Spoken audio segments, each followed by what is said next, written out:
Hello good evening student, कैसे हैं आप लोग। Today we will discuss about chapter 6 triangle. तो स्टूडेंट, आपने 9th क्लास में ट्रायंगल के बारे में डिटेल में पढ़ा है, तो ज्यादा हम डीप में जाने की कोशिश नहीं करेंगे, हम 10th क्लास से ही स्टार्ट करेंगे। तो देखो स्टूडेंट, पहले हम ट्रायंगल डिसाइड कर लेंगे, ट्रायंगल होता क्या है, how to define the triangle. तो सभी बच्चों को पता है ट्रायंगल होता क्या है स्टूडेंट, ठीक है। ट्रायंगल तो हम डिफाइन कर सकते हैं, any close figure having 3 side 3 vertex and 3 angle is known as triangle. ठीक है, देखो कैसे डिफाइन करेंगे। जैसे this one is the triangle A B and C, ये क्या है, ट्रायंगल है। तो हमने क्या बोला, how to define the triangle. Any close figure having 3 side means 3 side क्या है, 3 sides A B C and A C. Any closed figure having 3 side, 3 vertex means this one A, B and C are vertex. 3 vertex A, B and C, and 3 angles, angle A, angle B and angle C. इतनी बात समझ में आ रही है student. तो ऐसे आप डिफाइन कर सकते हैं, any close figure having 3 side 3 vertex 3 angle is known as triangle. I think सब बच्चों को क्लियर हो गया how to define the triangle. तो बहुत सारी प्रॉपर्टी 9th क्लास में आई थिंक बहुत सारी प्रॉपर्टी पढ़ रखा है स्टूडेंट, तो उसके बारे में हम डिटेल में बात नहीं करेंगे क्योंकि ऑलरेडी आपको आता है स्टूडेंट। ठीक है, और भी प्रॉपर्टी होती है, angle sum property of triangle is 180 degree. ठीक है, तो ये सब चीजें नहीं पढ़ेंगे हम। तो आगे हम देखते हैं 10th में पहला चैप्टर में सिमिलैरिटी का कॉन्सेप्ट आता है स्टूडेंट। तो देखो पहले सिमिलैरिटी का कॉन्सेप्ट पढ़ते हैं। बेसिकली सिमिलैरिटी का मतलब होता क्या है, आई थिंक ये सब समझ में आ गया बच्चों को। तो देखो इसको हटा देते हैं। तो देखो स्टूडेंट, सिमिलैरिटी का मतलब होता है सेम शेप और सेम साइज। आपने कॉन्ग्रुएंट, देखो 9th क्लास में आपने कॉन्ग्रुएंट के बारे में पढ़ा है स्टूडेंट। कॉन्ग्रुएंट ट्रायंगल क्या होते हैं, देखो ये तो मिट नहीं रहा। देखो सिमिलैरिटी मतलब, ठीक है, कॉन्सेप्ट ऑफ सिमिलैरिटी,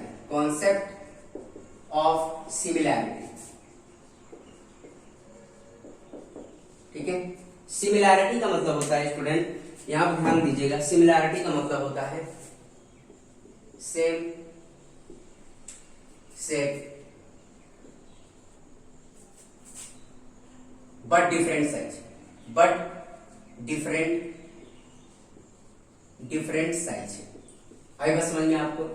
सिमिलैरिटी का मतलब होता है same shape but different size. Means पहला एग्जांपल अगर हम कंसीडर करते हैं स्टूडेंट, पहला जैसे 2 लाइन्स है, 2 lines A and B and second line हमारा सी एंड डी। ठीक है, दिस 2 लाइन्स आर सिमिलर। ठीक है, क्यों, क्योंकि शेप तो सेम है बट डिफरेंट साइड। इसका 4 यूनिट है, इसका 6 यूनिट है लेंथ। तो ऐसे दो अगर मान लो लाइन आती है तो मतलब any 2 lines are always similar but need not be congruent. आई बात समझ में। तो कॉन्ग्रुएंट का मतलब क्या होता है स्टूडेंट, 9th क्लास में ऑलरेडी आपने कॉन्ग्रुएंट ट्रायंगल के बारे में पढ़ा है। तो कॉन्ग्रुएंट का बेसिकली प्रैक्टिकल मीनिंग क्या होता है, आप ये देखिएगा। कॉन्ग्रुएंट, सिमिलर को कैसे रिप्रेजेंट करते हैं, सिमिलर को ये सिंबल है। तो देखो मैं दोनों के बीच में रिलेशन ही बता देता हूं कि सिमिलर कब होंगे एंड कॉन्ग्रुएंट कब होंगे। इससे आपको आप इजिली आइडेंटिफाई करेंगे कौन सा जो पॉलीगन फिगर होगा सिमिलर होगा, कौन सा कॉन्ग्रुएंट होगा। तो देखो कॉन्ग्रुएंट का मतलब होता है कॉन्ग्रुएंट को हम ऐसे रिप्रेजेंट करते हैं स्टूडेंट, आपने 9th क्लास में सीखा होगा। कॉन्ग्रुएंट का सिंबल्स ये है। ठीक है, कॉन्ग्रुएंट का मतलब होता है student same shape and same size. आई बात समझ में आपको, same size and same shape होगा। तो जैसे मतलब अगर मान 2 लाइंस को कॉन्ग्रुएंट होना है तो हमें क्या होना पड़ेगा, दोनों की line segment, length of segment क्या होगा, इक्वल होगा। मींस अगर मान लो ये हमारे पास ए बी लाइन है, ये भी 4 यूनिट है, और सी डी बी लाइन जो होगा वो भी क्या होगा, 4 होगा। तो दोनों लाइन आपस में क्या कर सकते हैं, कॉन्ग्रुएंट कर सकते हैं। लिखेंगे कैसे स्टूडेंट, लिखना कैसे, लिखने का देखो, ये तो ग्राफिकल रिप्रेजेंटेशन हो गया बट मैथमेटिकली इसको रिप्रेजेंट करना होगा। क्या लिखेंगे, segment A B congruent to segment C D.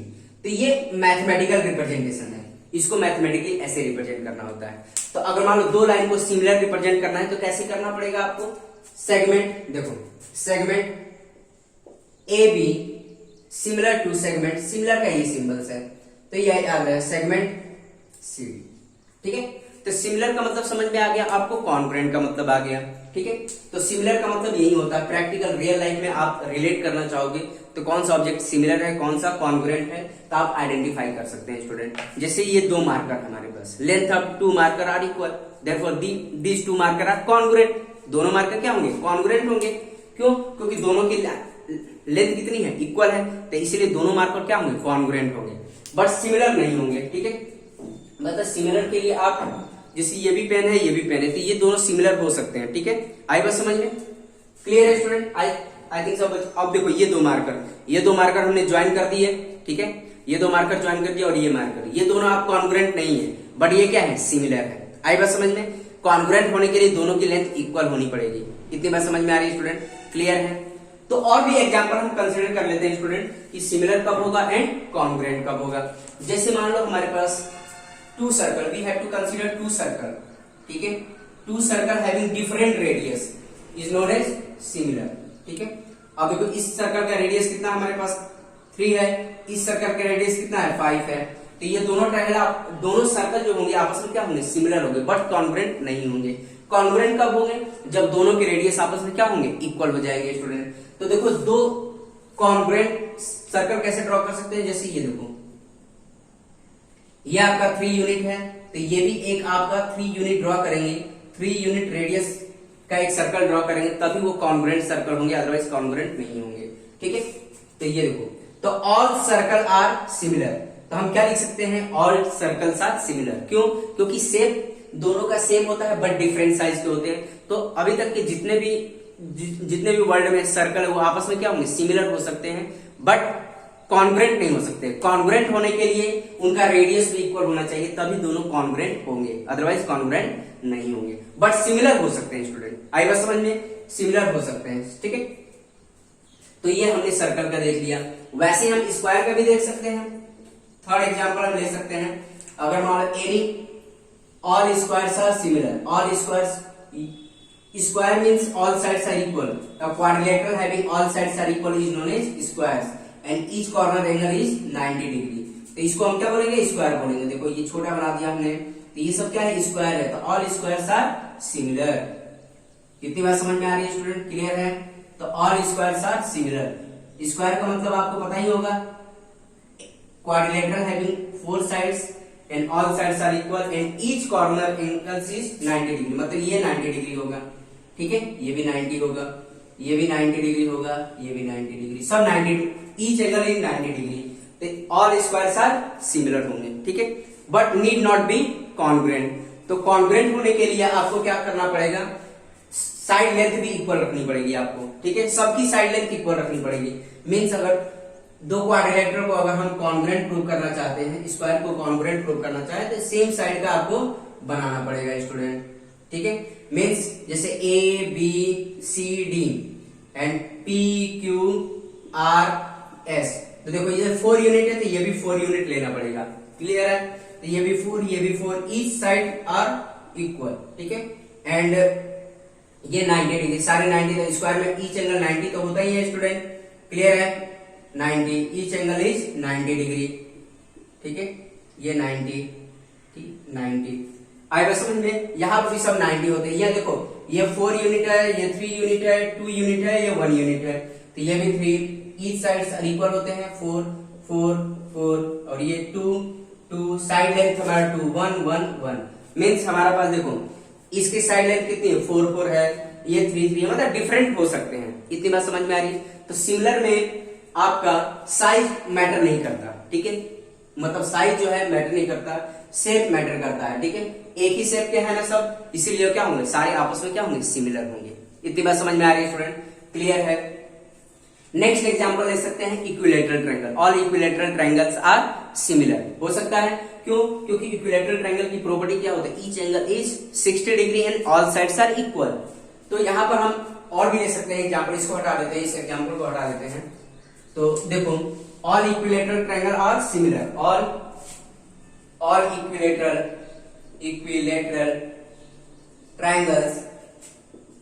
Triangles are similar. ठीक है, और सिमिलर क्यों स्टूडेंट?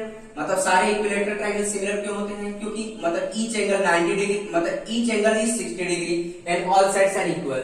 ठीक है, तो सारे इक्विलेटरल ट्रायंगल आपस में क्या होंगे? सिमिलर होंगे। क्लियर है स्टूडेंट? मतलब लिखेंगे कैसे? Triangle ABC similar to triangle PQR। इतनी बात समझ में आए? ठीक है, but all equilateral triangle need not be congruent. Congruent होने के लिए क्या होना चाहिए? उनकी साइड लेंथ भी आपस में इक्वल होनी चाहिए। मतलब ये देखो, इसका 2 साइड है, इसका कितना 4 साइड है, तब ये दोनों आपस में सिमिलर हो सकते बट कॉन्ग्रुएंट नहीं हो सकते। कॉन्ग्रुएंट होने के लिए दोनों को इक्वल बनाना पड़ेगा स्टूडेंट। तो देखो ये 4th एग्जाम्पल था हमारा, ये 4th एग्जाम्पल। तो कॉन्ग्रुएंट होने के लिए क्या होना चाहिए? पड़ेगा दोनों को इक्वल बनाना पड़ेगा स्टूडेंट। ठीक है, दोनों की लेंथ आपस में इक्वल, जैसे PQR, मतलब ये 3 यूनिट है, 3 लेंथ है, तो ये भी 3 होना पड़ेगा। ठीक है, तो देखो मतलब बेसिकली क्या होता है? कॉन्ग्रुएंट का मतलब होता है अगर इस लाइन देखो, इस मार्कर को इस मार्कर के ऊपर रख दिया जाए, तो ऊपर से अगर देखा जाए तो ऊपर वाले मार्कर की वजह से नीचे वाला मार्कर नहीं दिख रहा है। इसका मतलब दोनों क्या है? आपस में कॉन्ग्रुएंट है, एक ओवरलैपिंग। मतलब इस ट्रायंगल को इसके ऊपर रख दिया जाए तो नीचे वाला ट्रायंगल इस ऊपर वाले की ट्रायंगल की वजह से दिखेगा नहीं, तो ऐसे ट्रायंगल को हम क्या बोलेंगे? Equilateral triangle. इतनी बात समझ में आ रही है स्टूडेंट? क्लियर है? ठीक है, तो ये क्या हो जाएगा स्टूडेंट? तो ये दोनों ट्रायंगल आपस में क्या होंगे? कॉन्ग्रुएंट होंगे। लिखेंगे कैसे आपको? Triangle ABC congruent to triangle PQR। इतनी बात समझ में? आई थिंक सब बच्चों को समझ में आ गया कि सिमिलर कब होंगे एंड कॉन्ग्रुएंट कब होंगे। इतनी बात समझ में आ रही है स्टूडेंट? क्लियर है? आई थिंक सब बच्चों को समझ में आ रहा क्या कर। तो देखो स्टूडेंट, ये क्वेश्चंस आपके एनसीईआरटी बुक 6.1 के मैंने कुछ क्वेश्चंस लिख रखे हैं। पहला क्वेश्चन है student, fill in the blank using the correct word given the brackets. तो देखो स्टूडेंट, अभी मैंने आपको समझाया सिमिलर के क्राइटेरिया, तो वही यहाँ पे फिल करना है। तो मैंने अभी बताया था ऑल सर्कल आर सिमिलर, जितने भी सर्कल होंगे वो आपस में क्या होंगे? सिमिलर होंगे। अभी हमने ड्रॉ करके देखा, क्यों? क्योंकि शेप सबके सेम है, सारे सर्कल आपस में क्या होते हैं? सिमिलर होते हैं। कॉन्ग्रुएंट तो होते नहीं है। कॉन्ग्रुएंट होने के लिए क्या होना चाहिए? रेडियस इक्वल होना चाहिए। तो क्या होगा स्टूडेंट? इसमें हम क्या बोलेंगे? All circle are similar. इतनी बात समझ में आ रही है? तो क्या होगा? सिमिलर। ठीक है, सिमिलर। आई थिंक सब बच्चों को समझ में आ गया क्या है। ठीक है, all square are, all square सारे स्क्वायर जो होंगे आपस में क्या होंगे? सिमिलर होंगे। अगर उनको कॉन्ग्रुएंट होना है तो स्क्वायर की जो साइड भी होगी वो भी इक्वल होनी चाहिए। तो यहाँ पे भी क्या होगा? All square are similar.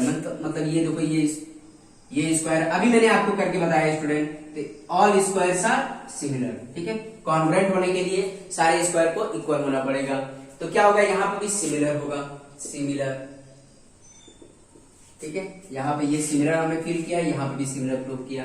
ठीक है, ऑल ट्रायंगल आर सिमिलर। कौन से ट्रायंगल सारे सिमिलर होते हैं? Equilateral triangle. क्यों? क्योंकि इक्विलेटरल ट्रायंगल की प्रॉपर्टी होती है each angle is 60 degree and all sides are equal. मतलब इक्विलेटरल ट्रायंगल कोई भी क्या होता है? शेप डिफरेंट होते हैं। मतलब ये अगर मान लो इक्विलेटरल ट्रायंगल बना है, ये इक्विलेटरल है, तो ये सब क्या होंगे? आपस में सिमिलर होंगे स्टूडेंट। क्लियर है? बट डिफरेंट साइज के हो सकते हैं। तो क्या होगा? Equilateral triangle, equilateral. ठीक है, इक्विलेटरल। क्लियर है स्टूडेंट? तो अब यहाँ पे देखो, ये तो हमारा ऑल सर्कल हो गया, ऑल स्क्वायर हो गया, ऑल इक्विलेटरल ट्रायंगल हो गया, ऑल लाइंस हो गई, ये सिमिलर होते हैं। बट हमारे ज्योमेट्रिकल फिगर बहुत सारे होते हैं।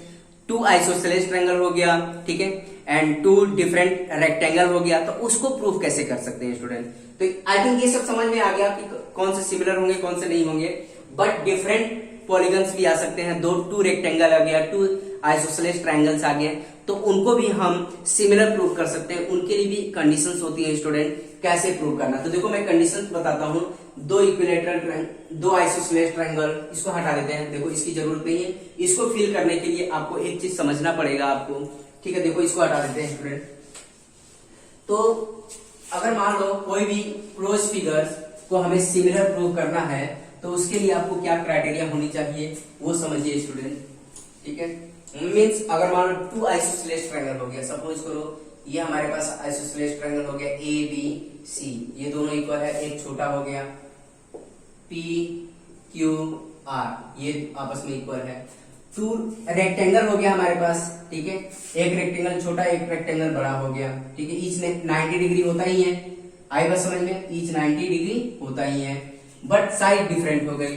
इसमें भी क्या होगा, आइसोसेलेस ट्रायंगल, ये दोनों इक्वल होंगे, ये भी आपस में इक्वल होंगे। आई थिंक ये सब 9th क्लास में ऑलरेडी पढ़ रखा है आपके इन सब की प्रॉपर्टी। तो देखो स्टूडेंट, ऐसे भी हमारे पास क्लोज फिगर आते हैं, ऐसे दो ट्राइपेजियम आ जाएंगे, तो उनको भी सिमिलर कैसे प्रूव करें। तो इनके लिए भी एक क्राइटेरिया होती है कि दो प्रॉपर्टी एग्जिस्ट करने चाहिए। क्या क्या होना चाहिए, all corresponding angles are equal, पहला होना चाहिए करस्पॉन्डिंग एंगल्स आर इक्वल। पहली प्रॉपर्टी क्या होनी चाहिए, करस्पॉन्डिंग एंगल्स आर इक्वल। ठीक है, करस्पॉन्डिंग एंगल्स आर इक्वल। इतनी बात समझ में। करस्पॉन्डिंग एंगल्स का मतलब होता है student, means angle A equal to angle P. ठीक है, angle A equal to angle P, angle B equal to angle Q, angle B equal to angle Q, and angle C equal to angle R. तो ये हमें criteria match करनी पड़ेगी if corresponding angles are equal. ठीक है, and ये तो पहली क्राइटेरिया होगी। सेकंड क्राइटेरिया जो होता है, corresponding side are in proportional. ठीक है, corresponding sides are in, ratio भी लिख सकते हैं, प्रोपोर्शन भी लिख सकते हैं। ठीक है, ठीक है, corresponding side are in proportion मतलब A B divide by P Q, A B divide by P Q, B C divide by Q R, B C divide by Q R, and A C divide by P R, A C divide by P R. तो मतलब ये दो criteria अगर किसी भी polygon में match हो रहा है तो हम कह सकते हैं टू पॉलीगन्स आर आपका सिमिलर होगा। क्लियर है, इतनी बात समझ में आ रही है स्टूडेंट? क्लियर है, आई थिंक समझ में आया। करस्पॉन्डिंग का पहली क्राइटेरिया क्या है, करस्पॉन्डिंग एंगल्स इक्वल होने चाहिए, एंड करस्पॉन्डिंग साइड के रेशियो आपस में क्या होना चाहिए, प्रोपोर्शनल होना चाहिए। मींस अब देखो, जैसे इसको हमें प्रूव करना है, सपोज करो ये है, तो ये अगर मान लो हमने 3 बना दिया है और ये 2 बना दिया, ठीक है, और ये हमने क्या बना दिया, 6 बना दिया, और ये हमने 4 बना दिया। तो देखो कैसे इसको प्रूव करना है। तो यहाँ पे देखो स्टूडेंट, इस वाले पॉलीगॉन को जैसे ए बी सी डी नाम दे दिया हमने, और इसका पी क्यू आर एस। तो ये तो ऐसे देखने में नहीं लग रहा सिमिलर, लेकिन दोनों अगर क्राइटेरिया मैच हो गई, ये वाली क्राइटेरिया ये वाली क्राइटेरिया अगर इसमें मैच हो गई, तो हम कह सकते हैं दोनों quadrilateral A B C D and P Q R S are similar. Clear है स्टूडेंट? तो देखो क्या क्राइटेरिया मैच करनी है स्टूडेंट। देखो each angle 90, angle A equal to angle P 90 degree है, angle B equal to angle Q, ये भी 90, each 90 degree, angle C equal to angle R, मतलब ये भी 90 है। ठीक है, angle this one D angle S, ये भी 90, ईच 90 डिग्री है, क्योंकि दोनों रेक्टेंगल है। ठीक है, अब यहां पर देखो, अब क्या काम करेंगे स्टूडेंट, देखो ये क्या है, एडी, यहां पर लिख देता हूं AD divide by T S, कितना है हमारे पास 2 डिवाइड बाई 4, मतलब 1/2 आ रहा। क्लियर है, आई बात समझ में? अब देखो नेक्स्ट, फिर ए बी डिवाइड बाई देखो A B divide by P Q कितना आ रहा है स्टूडेंट, 3/6 मतलब 1/2 आ रहा। इतनी बात समझ में आ रही है? फिर बी सी डिवाइड बाई, यहां पर कर देता हूं बी सी डिवाइड बाई, देखिए B C divide by R Q कितना आ रहा, 2/4 मतलब 1/2, ये भी आ रहा। नेक्स्ट देखो, जगह नहीं है, मैं इसीलिए ऐसे समझाने के लिए आपको कर रहा हूं, क्योंकि ये हमें फील करना, ऐसा इसीलिए कर रहा हूं, आप इससे परेशान मत होइए, बस समझिए आप इसको। फिर डीसी, देखो DC divide by S are क्या हो जाएगा, 3/6 मतलब 1/2। तो यहाँ पे देखो चारों रेशियो अब प्रोपोर्शनल में आ रहा, ठीक है, क्योंकि हमें देखो ये भी 1/2 आ रहा, बीसी डिवाइड बाई ये भी 1/2 आ रहा है, एडी डिवाइड बाई ये भी 1/2 आ रहा है, this one divide by this one, मतलब सारे रेशियो, साइड के रेशियो प्रोपोर्शनल में आ रहे हैं, 1/2 सब आ रहे हैं। इसीलिए quadrilateral rectangle A B C D similar to rectangle P Q R S. इतनी बात समझ में आ रही है? क्यों? क्योंकि दोनों क्राइटेरिया मैच होगी, एक करस्पॉन्डिंग एंगल्स भी इक्वल हो गए सारे, एंड करस्पॉन्डिंग साइड के रेशियो भी प्रोपोर्शनल हो गए। तो देखो हमने रेशियो प्रोपोर्शनल कर लिया। तो ये दो क्राइटेरिया से हम किसी भी डिफरेंट टाइप के पॉलीगन को, ट्राइंगल को, रेक्टेंगल को, पेंटागन को हम सिमिलर प्रूव कर सकते हैं स्टूडेंट। ठीक है, तो ये दो क्राइटेरिया मस्ट है, दोनों में से कोई एक होगा तो नहीं हो सकता, दोनों होना बहुत मस्ट है स्टूडेंट। तो दोनों अगर मैच करेगा किसी भी ट्रायंगल में या किसी भी रेक्टेंगल में, पेंटागन में, हेक्सागन में, तभी वो दोनों पॉलीगन्स आपस में सिमिलर होंगे, अदरवाइज सिमिलर नहीं होंगे। क्लियर है? तो अब यहाँ पर देखो क्या लिखेंगे, टू पॉलीगन्स, पॉलीगन का मतलब एनी क्लोज फिगर्स पॉलीगन्स के ही अंदर आता है। Two polygons of the same number of side are similar if their corresponding angles, corresponding angle क्या होते हैं, इक्वल होते हैं। क्या लिखेंगे यहाँ पर, इक्वल। इतनी बात समझ में आ रही है? Corresponding angles are equal and their corresponding sides are in proportional, है ना, प्रोपोर्शनल। तो यहाँ क्या लिखेंगे, प्रोपोर्शनल। आएगा समझ में? तो करस्पॉन्डिंग साइड जो होना चाहिए वो प्रोपोर्शनल में होना चाहिए। प्रोपोर्शनल का मतलब रेशियो में होना चाहिए स्टूडेंट। क्लियर है? एंड जो एंगल्स होंगे वो क्या होना चाहिए, इक्वल होना चाहिए। इतनी बात समझ में आ रही है स्टूडेंट? क्लियर है? आई थिंक सब बच्चों को समझ में आ गया। तो देखो हम कुछ क्वेश्चन प्रैक्टिस कर लेंगे, तभी एग्जैक्ट हम परफेक्ट हो पाएंगे कि इस टाइप की प्रॉब्लम को कैसे सॉल्व करना है। तो देखो मैं कुछ क्वेश्चन लिख देता हूँ स्टूडेंट, आप सॉल्व करके देखिए, तब आप परफेक्ट हो पाएंगे कि कैसे इस टाइप की प्रॉब्लम को कैसे सॉल्व करना है। तो देखो बच्चों, ये आपके दो एग्जाम्पल लिख रखा मैंने। ये एनसीईआरटी बुक के पेज नंबर 121 पर है, 121 पर है। तो देखो इसको हमें बताना है ये टू पॉलीगन्स आपस में सिमिलर होंगे या नहीं होंगे। तो जो दो मैंने कंडीशंस बताया है, corresponding angles are equal and corresponding side के रेशियो आपस में क्या होने चाहिए, प्रोपोर्शनल होना चाहिए। तो देखो दोनों में मैच करते हैं स्टूडेंट। तो पहले हम इन क्वाड्रिलेटरल, देखो इन quadrilateral A B C D and, देखो पेपर में लिखने का एक तरीका होता है, एक सिस्टमेटिक वे में रिप्रेजेंट करना है आपको। And quadrilateral P Q R S, ठीक है। अब यहां पर देखो angle A equal to angle P, angle P कितना है 105 डिग्री है, दोनों इक्वल है। क्लियर है? Angle B equal to angle Q, ये भी क्या है 100 डिग्री है, ठीक है, दोनों इक्वल है। करस्पॉन्डिंग एंगल्स इक्वल होना चाहिए, ठीक है। एंगल सी कितना हमारे पास 70 डिग्री है और एंगल आर कितना है, ये भी 70 डिग्री है, ठीक है, 70 डिग्री, ठीक है। Angle D and angle S कितना है 85। तो ये देखो ये क्राइटेरिया तो फुलफिल कर रहा है, मतलब सारे करस्पॉन्डिंग एंगल्स आपस में क्या है, इक्वल है। क्लियर है स्टूडेंट? आए बस समझ में? तो इसको पूरे को 1 मान लो, ठीक है। करस्पॉन्डिंग एंगल्स आर इक्वल, यहां पर लिख सकते हैं करस्पॉन्डिंग एंगल्स आर इक्वल, ठीक है।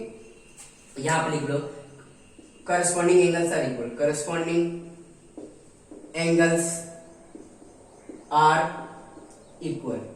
आई बस समझ लो, करस्पॉन्डिंग एंगल्स आर इक्वल, या इक्वेशन 1 भी लिख सकते हैं हम, या करस्पॉन्डिंग एंगल्स इक्वल भी कर सकते हैं, ठीक है। जो भी आपको सुटेबल लगता है कर सकते हैं। नेक्स्ट हमारे पास क्राइटेरिया क्या है, करस्पॉन्डिंग साइड के रेशियो क्या होनी चाहिए, प्रोपोर्शनल होने चाहिए। A B divide by P Q, A B divide by P Q करिए, कितना आ रहा है 1.5 डिवाइड बाई 3.0, मतलब 1/2 आएगा। क्लियर है स्टूडेंट? फिर BC divide by Q are, BC divide by Q R, ठीक है, BC divide by Q are कितना आएगा 2.5 डिवाइड बाई 5, तो क्या आएगा, ये भी 1/2 है कि नहीं, 2.5 है, मतलब 5 का हाफ ही तो है ये, ठीक है। फिर DC divide by S are, तो मतलब आपको पहले ये इस क्वाड्रिलेटरल का साइड लेना होगा, फिर इसके बाद ये आई बस समझ, या पहले इसको लो तो फिर इसको बाद में लो। तो ये सीरियल वाइज आपको होना चाहिए, नहीं तो पहले कभी इसका ले रहे पहले फिर बाद में इसका ले रहे, ऐसा नहीं होगा। अगर ये न्यूमरेटर है, इसके साइड न्यूमरेटर तो इसके डिनोमिनेटर है नहीं, और ये साइड न्यूमरेटर है तो ये डिनोमिनेटर होना चाहिए, उल्टा नहीं करना आपको, फिर दिक्कत हो जाए, फिर रेशियो अपोजिट आ जाएगा, ठीक है। फिर क्या काम करना है, DC divide by S are कितना होगा स्टूडेंट 2.4 डिवाइड बाई 4.8, तो देखो ये भी 1/2 देगा। क्लियर है स्टूडेंट? आई बात समझ में? फिर एडी डिवाइड बाई तुम्हारा एसपी कितना होगा 2.1 डिवाइड बाई 4.2, ये भी 1/2 दे रखा है। तो इसको हम क्या मान लेंगे, इसको इक्वेशन 2 मान लेंगे। तो from 1 and 2 quadrilateral A B C D and P Q R are similar, ठीक है। तो हम लिख सकते हैं लास्ट में, आप क्या लिख सकते हैं स्टूडेंट, क्वाड्रिलेटरल देयरफॉर, ठीक है, देयरफॉर लास्ट में देखो जगह नहीं है, मैं यहां पर लिख रहा हूं, therefore quadrilateral A B C D similar to quadrilateral, similar का सिंबल बना देंगे पी क्यू आर एस, ठीक है, फ्रॉम 1 एंड 2। रीजन क्या लिख देंगे, फ्रॉम 1 एंड 2, ऐसे भी लिख सकते हैं। क्लियर है स्टूडेंट? आई थिंक सब बच्चों को समझ में आ रहा है, पेपर में आपको ऐसे रिप्रेजेंट करना होगा। क्लियर है स्टूडेंट? आई बात समझ में? तो सेम इसको भी वही सेम प्रोसीजर से आपको आइडेंटिफाई करना होगा। ए इक्वल टू पी, तो देखो हम स्टूडेंट इसको भी कर लेते हैं। तो देखो कैसे करना है सॉल्व। आई थिंक सब बच्चों को समझ में आ गया कैसे सॉल्व करना है। तो जो स्टूडेंट नोट करना चाहते हैं नोट कर सकते हैं। तो देखो मैं इसको भी कर देता हूं, सेकंड वाला। तो ये पहला तो हमारे पास जो क्वाड्रिलेटरल था सिमिलर हो गया क्योंकि दोनों क्राइटेरिया मैच हो गई। अब सेकंड वाले में भी क्राइटेरिया मैच करके देखते हैं। तो देखो स्टूडेंट इसको भी कर देता हूं मैं।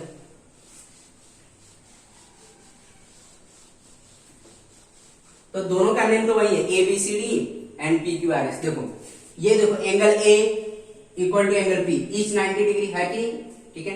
Angle B equal to Q, ये भी 90 डिग्री है। एंगल सी और आर ये भी 90 डिग्री है। क्लियर है? एंगल डी और एस ये भी 90 डिग्री है। तो ये तो आपका हो गया, इक्वल हो गया, करस्पॉन्डिंग एंगल सारे इक्वल हो गए। पहली क्राइटेरिया तो फुलफिल हो गई। सेकंड क्राइटेरिया देखते हैं स्टूडेंट, इसको हटा देते हैं। सेकंड क्राइटेरिया चेक कर लेते हैं, A B divide by P Q, A B divide by P Q मतलब 3 डिवाइड बाई 3.5, ठीक है। अब क्या आ रहा है, BC divide by Q are, BC divide by Q are, BC कितना है 3 है, 1 आ गया, 1/1 आ गया, ये तो अलग हो गया, ठीक है। फिर डीसी, तो कोई भी क्राइटेरिया मैच नहीं हो पा रही। जब एक भी अगर गलत आ गया तो गलत है, ठीक है, रॉन्ग हो गया स्टूडेंट। देखो DC divide by this one देख लेते हैं, डीसी कितना है 3 है और ये कितना है 3.5 है, ठीक है। And AD divide by AD 3 divide by 3 ये भी 1/1 आ रहा है। तो हमने फाइनली कह सकते हैं therefore A B divide by P Q not equal to B C divide by Q R, ठीक है। अब ये क्या है, not equal to this one D C divide by S R, ठीक है, इक्वल नहीं है आपस में, A D divide by S P. तो ये आप करस्पॉन्डिंग साइड के रेशियो प्रोपोर्शनल नहीं हो रहे हैं। Therefore the given quadrilateral is, मतलब sides are in not proportional. यहां पर लिख देंगे corresponding side, corresponding sides are not in proportional, ठीक है, प्रोपोर्शनल। इतनी बात समझ में आ रही है, corresponding side are not in proportional. Therefore the given quadrilateral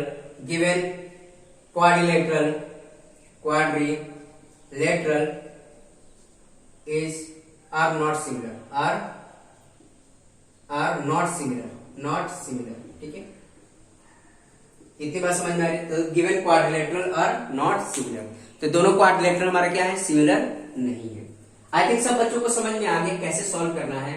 तो देखो स्टूडेंट कुछ क्वेश्चंस मैं लिख देता हूं आपकी प्रैक्टिस के लिए, आप खुद प्रैक्टिस करके देखिए कि क्या आइडेंटिफाई करिए कि कौन सा क्वाड्रिलेटरल सिमिलर होगा कौन सा नहीं होगा, ठीक है।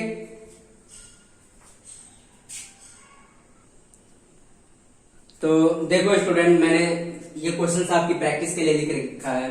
ये आपके 6.1 का थर्ड क्वेश्चन है और ये वाला जो मैंने लिख रखा है एग्जाम्पल लिख रखा है।